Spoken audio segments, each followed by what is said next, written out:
गंगापूर आणि दारणा धरणातील पाणी कमी झाल्यामुळे कधी नव्हे ते गोदावरी पात्र कोरडं पडलंय। कोरड्या पडलेल्या पात्रातील मंदिरांची संस्कृती मात्र समोर येते।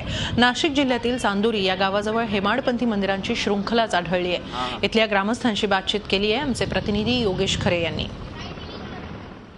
दुष्काळामुळे गोदावरीतलं पाणी आटलंय आणि त्यामुळे चांदोरी गावालगतची सर्व मंदिरं आज आपल्याला गोदापात्रात दिसतायत। या मंदिरांबद्दल आपण जाणून घेऊया।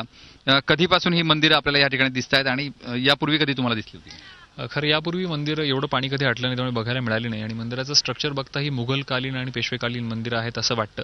पण याचं अधिकृत रेकॉर्ड आमच्या कोणाकडे नाहीये आणि गावातही कुठे किंवा इथले जे सिनियर लोक आहेत त्यांनाही त्याचं एक्झॅक्टली रेकॉर्ड सांगता येत नाही। फक्त शिंदेचं मंदिर, पाद्यचं मंदिर असं सांगितलं जातं, तर त्या लोकांनी बांधलेली असावीत असं फक्त वाटतंय। तुम्ही किती वर्षापासून या ठिकाणी राहतात? मी जो 30 वर्षापासून इथे राहतो। यापूर्वी कधी आपण असं बघितलंय? नाही, 86 मध्ये मंदिर ओपन झाली ती, तेवढं आठवतोय।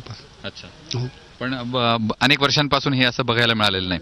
सध्याची ही अवस्था आहे। तुम्ही माजी सरपंच आहात, आपण गावामध्ये अशी काही मंदिरं होती आणि वेगळे आपण काही करणार होतो यांच्या संवर्धनासाठी? नाही, या टाईपची मंदिरं नाहीये, पेशवेकालीन मंदिर आहे।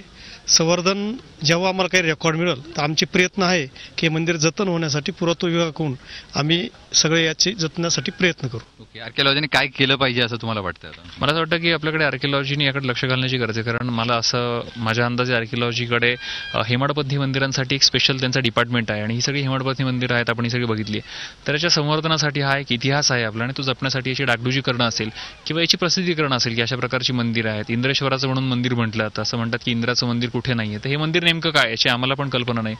तर हे सगळ्यांना सांगितलं तर मला असं वाटतं की जास्तीत जास्त लोकांना याचा फायदा होऊ शकेल। नाशिक शहरामध्ये रामकुंड परिसरात अशी मंदिरं आपल्याला पाहायला मिळतात आणि आता अशीच मंदिरं आपल्याला चांदोरी परिसरात पाहायला मिळत आहे। त्यामुळे ज्या पद्धतीनं रामकुंडाजवळ संवर्धन होतं तशाच पद्धतीनं आर्किओलॉजीने आणि जिल्हा प्रशासनानं याकडे लक्ष देण्याची गरज आहे। व्हिडिओ जर्नलिस्ट मंगेशसह योगेश खरे, झी मीडिया, चांदोरी, नाशिक।